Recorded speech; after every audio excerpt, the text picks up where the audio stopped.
تحریک پاکستان اور دفاع پاکستان، تحریک خلافت اور دفاع پاکستان، یہ بات آ چکی ہے، مجھے صرف اشارہ کر دینا کافی ہے۔ چونکہ ہم نے انحراف کیا اپنے وعدے سے، ہم پر اللہ کا عذاب آیا۔ صحیح کہا ہے مرزا ایوب بیگ صاحب نے کہ میاں طفیل صاحب حیران ہے عذاب کیوں نہیں آ گیا؟ عذاب تو آیا ہوا ہے، نظر کیوں نہیں آ رہا؟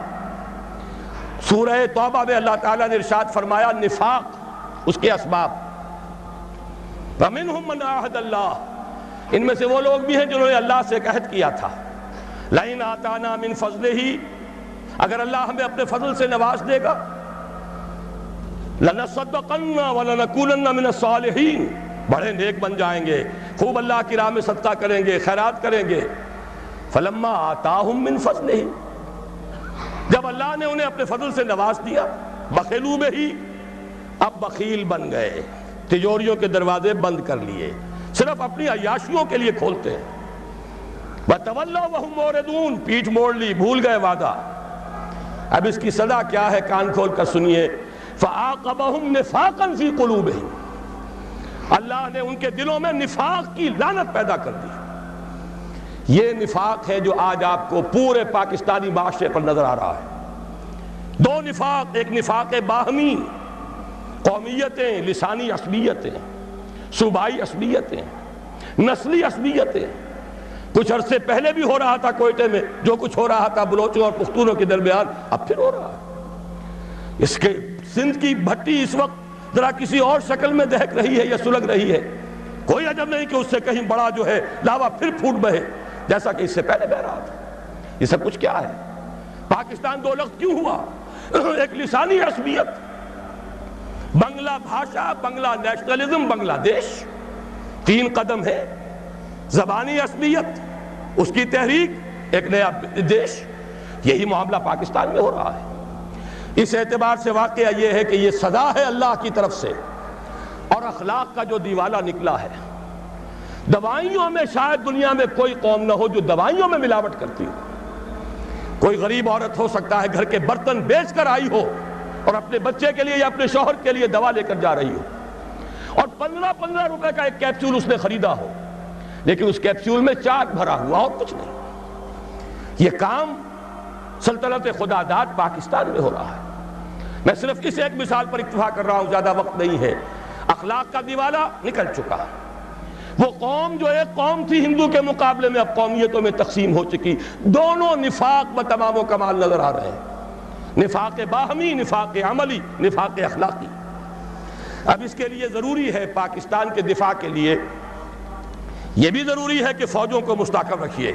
اعدوا لهم ما استطعتم، ہر ممکن دفاعی اسلحہ فراہم کیا جائے، حرب و ضرب کی پوری قوت بلکہ بڑھایا جائے۔ اور سلسلے میں ڈنکے کی چوٹ کہہ رہا ہوں، بے نظیر نے کہا ہے، اللہ کرے کہ جھوٹ ہو، لیکن یہ کہ اگر واقعہ یہ ہے کہ ہماری حکومت نے کوئی خفیہ معاہدہ امریکہ سے کر لیا ہے کہ خفیہ طور پر وہ اپنے ایٹمک پلانٹس کا معائنہ کرا دے گی، تو یہ اس ملک سے غداری ہوگی۔ ہمیں اپنے تحفظ کے لیے ہر ممکن صورت، یہ اللہ کا حکم ہے، اعدوا لهم ما استطعتم من رباط الخیل، جو بھی سامان ہے وہ بھی فراہم کرو، اور گھوڑے بھی تیار رکھو، ترہبون بہ عدوکم وعدو اللہ، تاکہ تم ڈرا سکو، ہیبت طاری کر سکو اپنے دشمنوں پر بھی، اللہ کے دشمنوں پر بھی۔ یہ سارے کام ہمیں کرنے ہیں۔ اس کے ساتھ ہی دوستوں سے معاہدے کیجئے۔ چین کے ساتھ معاہدہ سب سے اہم ہے، اس لیے کہ ایک ہی ایٹمی طاقت ہے جو اس وقت امریکہ اور یہودیوں کے تسلط سے باہر ہے۔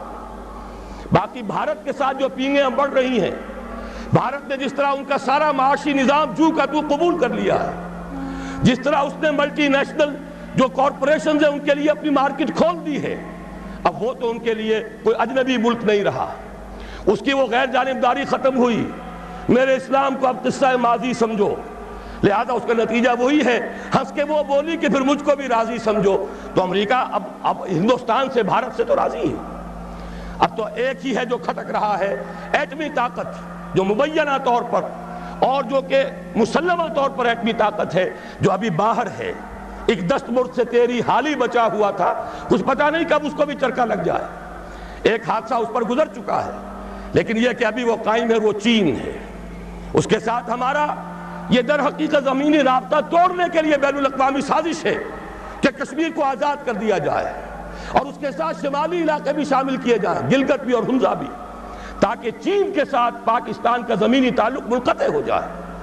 یہ تیری بربادیوں کے مشورے ہیں آسمانوں میں، ہمیں ان چیزوں کا شعور چاہیے اور اس کے لیے اپنے دوست اور بھارت کے ساتھ ہر ممکن کوشش مفاہمت کی، اور وہ اسی طرح ہوگی کہ انہیں سمجھایا جائے کہ دیکھو اپنے اصل دشمن کو پہچانو، جو ہمیں آزاد تو کر گیا تھا مجبوراً، لیکن کشمیر کی یہ ہڈی پھینک گیا تھا بیچ میں کہ یہ غرائیں اور لڑیں ایک دوسرے کے ساتھ، اور کبھی بھی آپس میں ان کے مابین امن نہ ہو۔ ان کی ساری دولت ہم کھینچ کر لے جائیں، روس لے جائے بھارت کی دولت اسلحہ کے عوض، امریکہ لے جائے پاکستان کی پوری دولت اسلحہ کے عوض، ہماری غریب لوگوں کی کمائی، اس کا سب سے بڑا لائنس شیئر ان سپر پاورز کے پاس جاتا رہا، ایک دوسرے کا خوف، ایک دوسرے سے خطرہ۔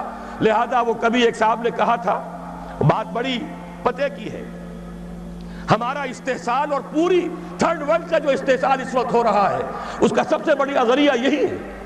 امریکہ کی سب سے بڑی صنعت ہی صرف اسلحہ سازی کی صنعت ہے، اور ہو کیا رہا ہے؟ ایک دفعہ ایک صاحب نے اعداد و شمار کے حوالے سے بتایا، پورے حیدرآباد ڈویژن جو ہمارا کاٹن گروئنگ بڑا ہی عمدہ علاقہ ہے، وہ جتنی روئی پیدا کرتا ہے وہ ساری روئی دے کر ہم صرف ایک F-16 جہاز لے کر آ جاتے ہیں، اور وہ F-16 جہاز اس کا ایک پرزہ بھی اگر ناکارہ ہو جائے اور جو اصل مالک ہیں وہ اسے ریپلیس کرنے کے لیے تیار نہ ہو تو وہ ہمارے لیے بالکل بیکار، وہ تو پھر جائے گا کہیں کباڑیوں کے ہاں جا کر بکے گا، اس کا کوئی مصرف نہیں۔ یہ ہوتا رہا ہے 40 برس 45 برس، اور اس میں یہ کہ اس بات کا پورا اندیشہ ہے، بلکہ یہ کہ زائنسٹ لابی کا پروگرام یہ ہے کہ پاکستان کے بھی ٹکڑے کرائیں اور بھارت کے بھی ٹکڑے کرائیں، تاکہ کوئی طاقت نہ رہ جائے جو ان کو کویسچن کر سکے۔ ہمیں یہ احساس اور شعور بھارتیوں کے اندر پیدا کرنا ہے کہ ہم اس کا بیٹھ کر معاملہ کریں، اس کا حل نکالیں، جو وعدے کیے تھے انہیں اب جو تم نے تاکہ نسیان پر رکھ دیا تھا ان کو پورا کرو، اور خدا کے لیے آپس میں لڑ مرنے کی بجائے اپنے اصل دشمن کو پہچانو۔